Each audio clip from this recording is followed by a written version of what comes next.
Okay, I think we're about ready to go. For those of you I haven't met, I'm Geoff Schmidt. I'm the CEO, one of the founders of Meteor, and I just wanted to start by welcoming you all today. Yeah.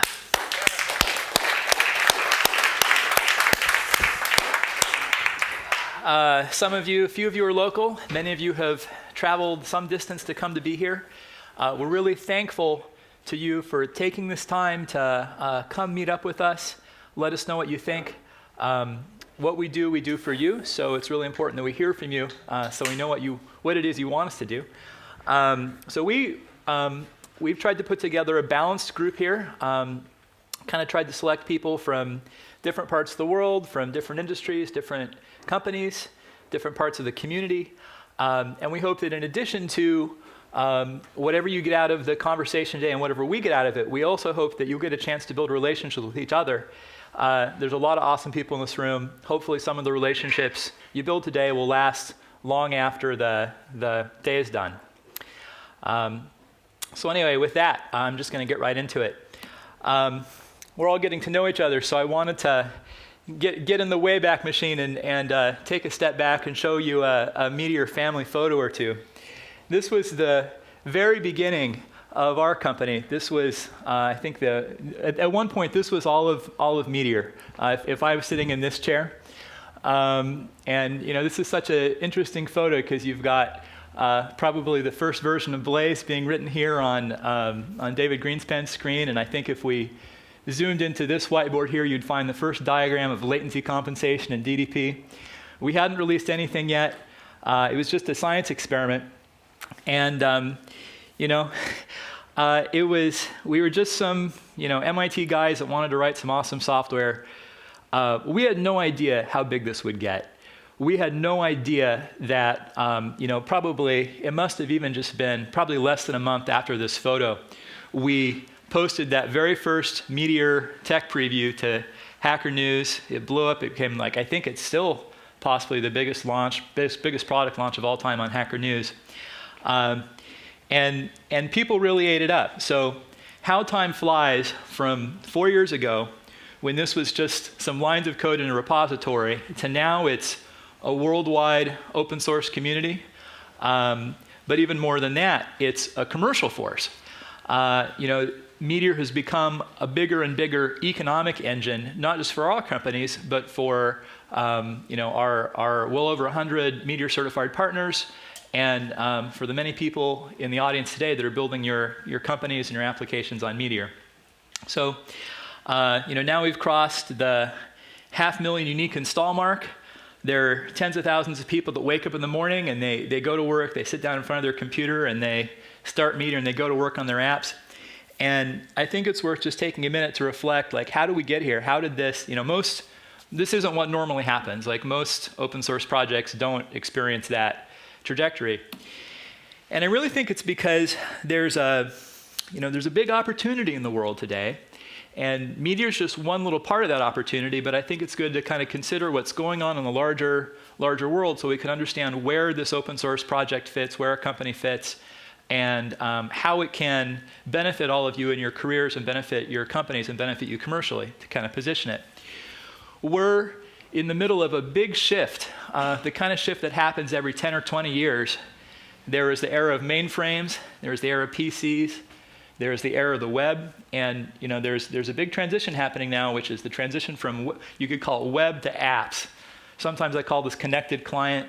Gartner calls it cloud client sometimes.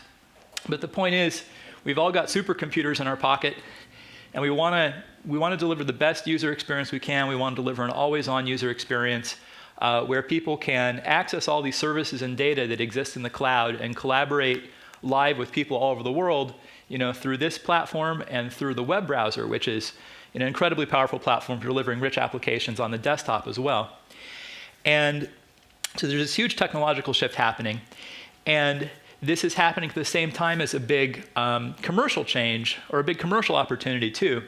If you look at the investments in information technology maybe in the 80s and 90s, a lot of it was about driving efficiency. We can run our business more efficiently if we go from a process that used to be on paper, now we're going to go to a spreadsheet. We're going to go from a spreadsheet to maybe a custom ERP app. that was the driver. We can lower our costs. We can be more efficient, and that makes us more competitive. But a lot of those investments were maybe driven from an operational perspective. All that continues to be true. It's true in spades now, but now there's another dynamic happening too, which is, every business has to talk to their customers. And how did we do that in the past? Well, maybe it was a 1-800 number, maybe it was a field sales team, maybe it was direct mail.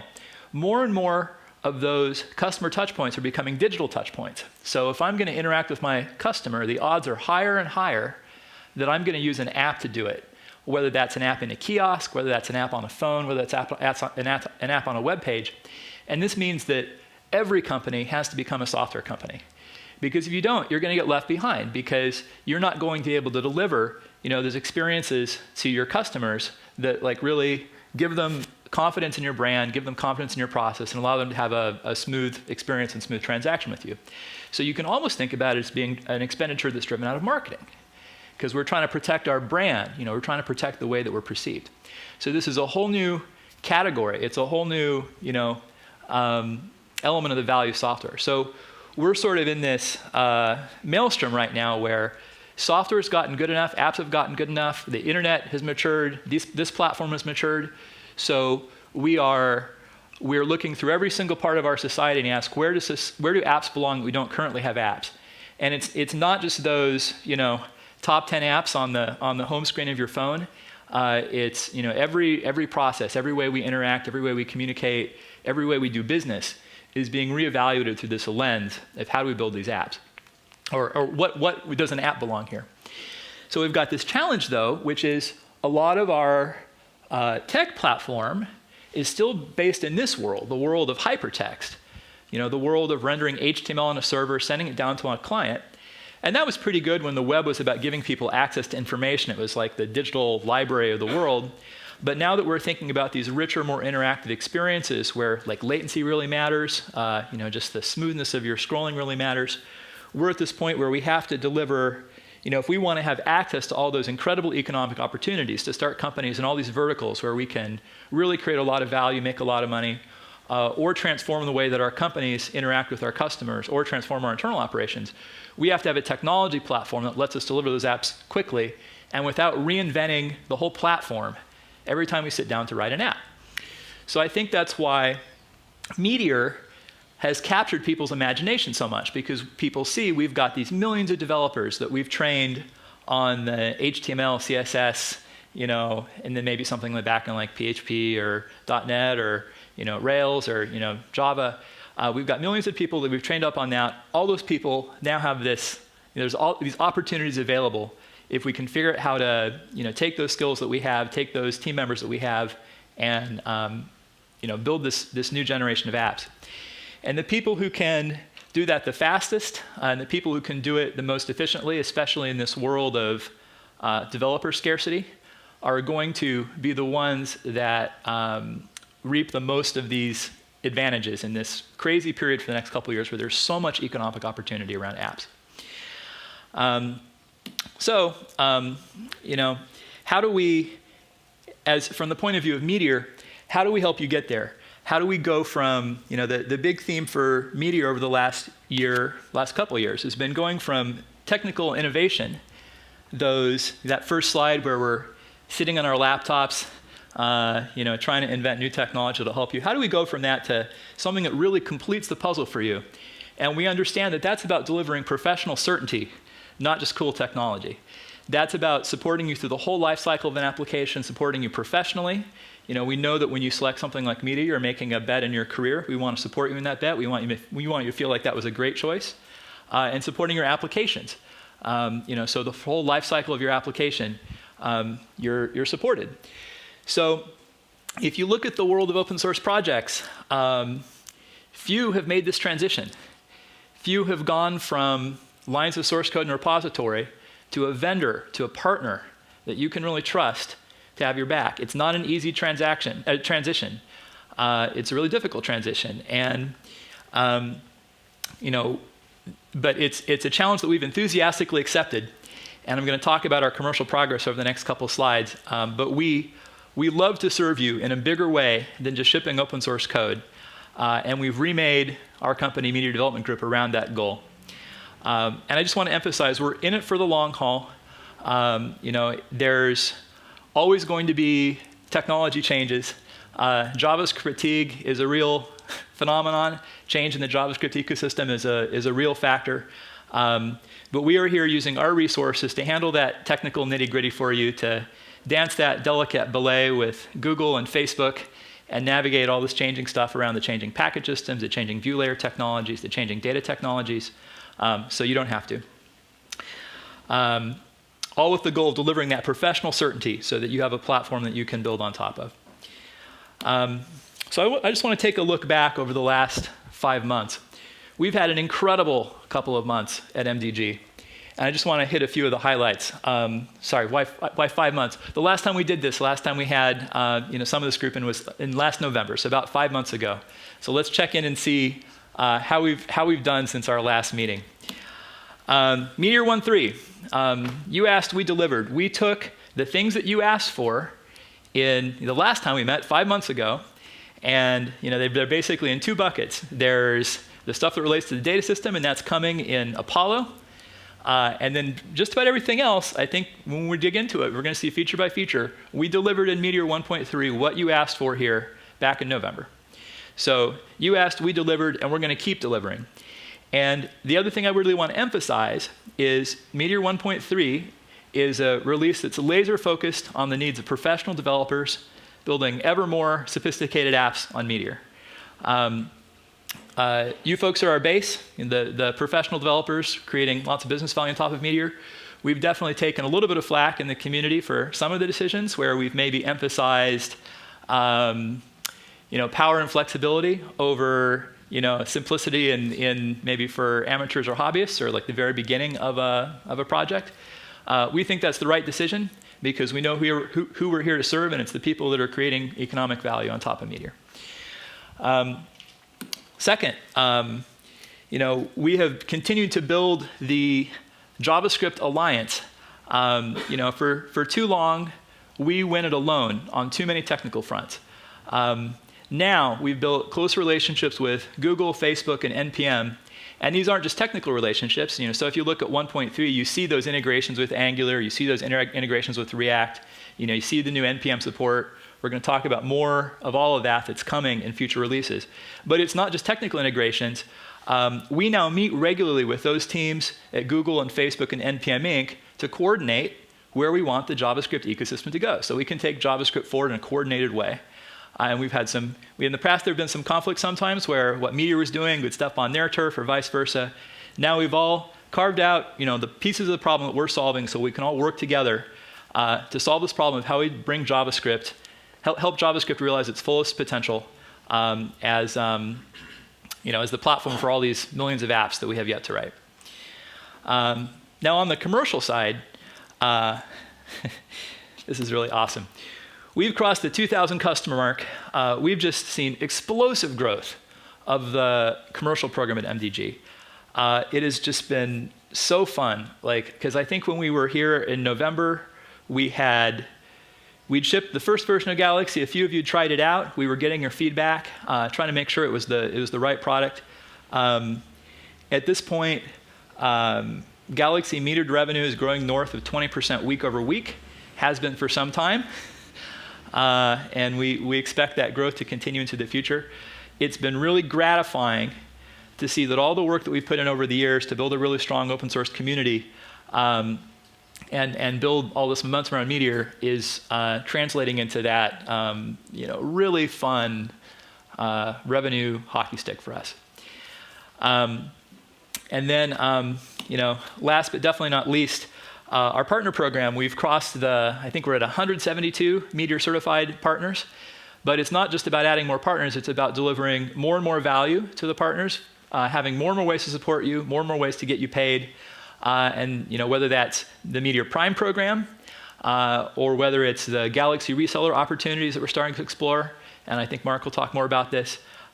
We want to be the best partner for you if you're out there asking, as a dev shop, how can I grow my business? How can I get into more deals? How can I ship more quickly? How can I expand my capabilities?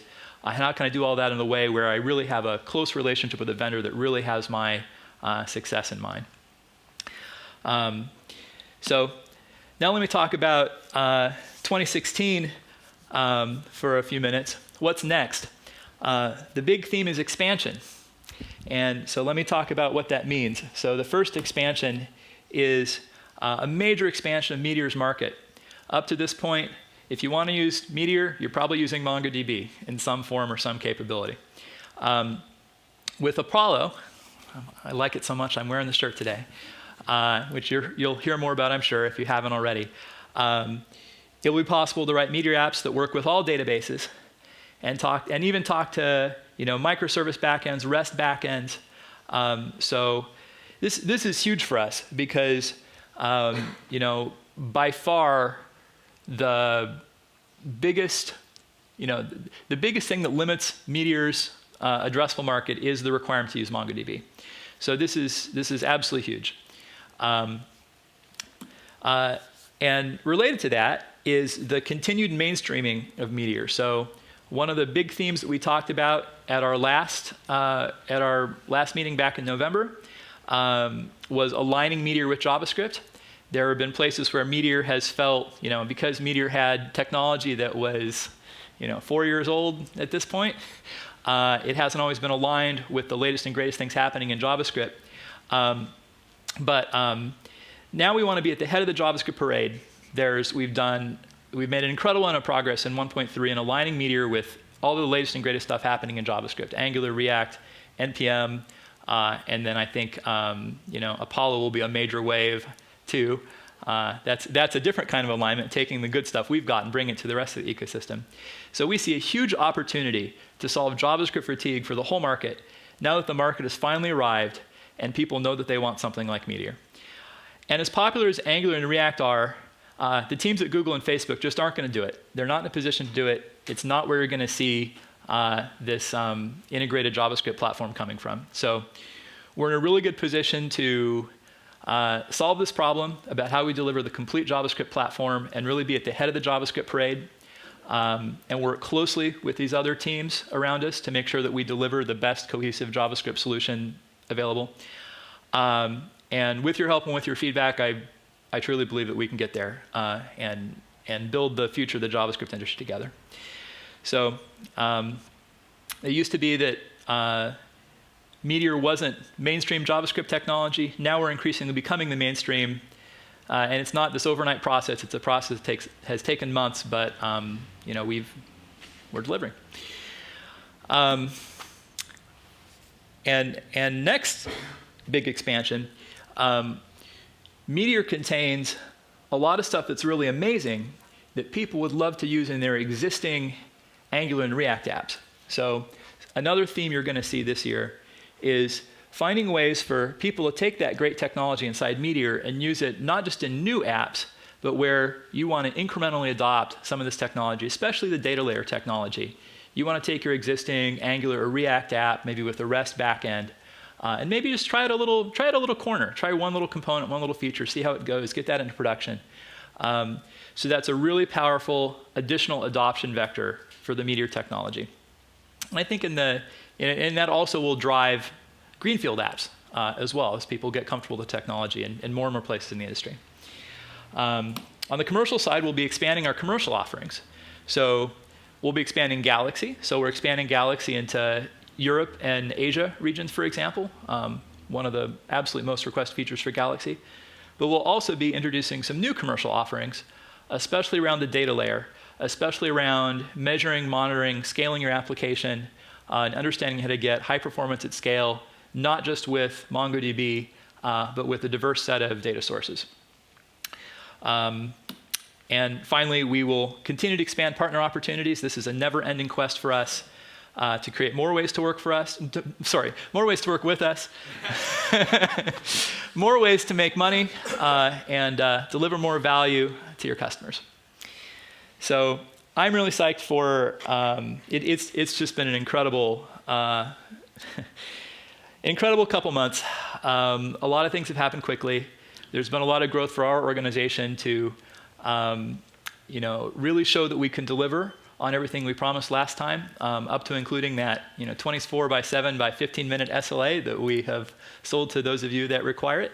And it's super fun to see all the pieces come together into a full stack that we can support and stand behind. So yeah, let me just give you a preview of the rest of the day. So there's a lot to dig into here. I just hit the absolute, top-level bullet points. We'll be going deeper in the other sessions we have today. I just want to emphasize, by far, the number one reason we're doing this is to listen to you. We want input. As you'll see as we go through the slides, we delivered what you asked for on the last customer day.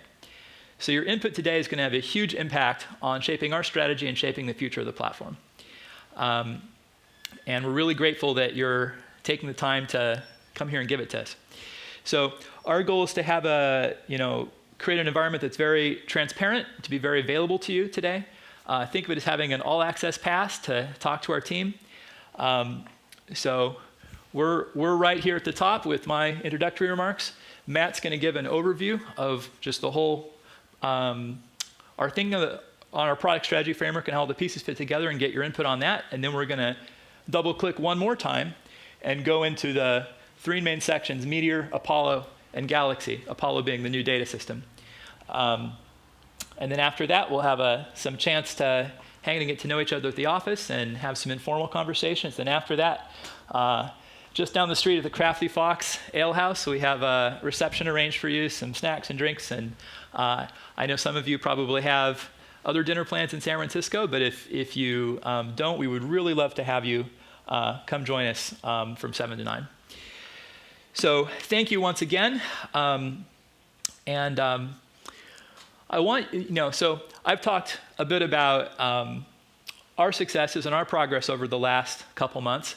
I guess that's fair because we're in our office, but I look around the room and I know some of your stories, and I know about some of the big successes you've had over these months too. So how about a round of applause? Take a look around the room, look at all the people around you. How about a round of applause for everyone in the room and what we've accomplished over the past couple months together, and our bright future together.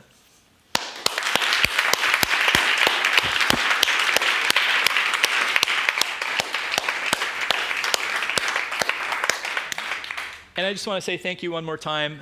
This has just been an incredible experience. It's been really fun to have a chance to take our technical ideas and test them in the real world and get your feedback and build something meaningful. So thank you from the bottom of my heart for being the people that helped make that happen.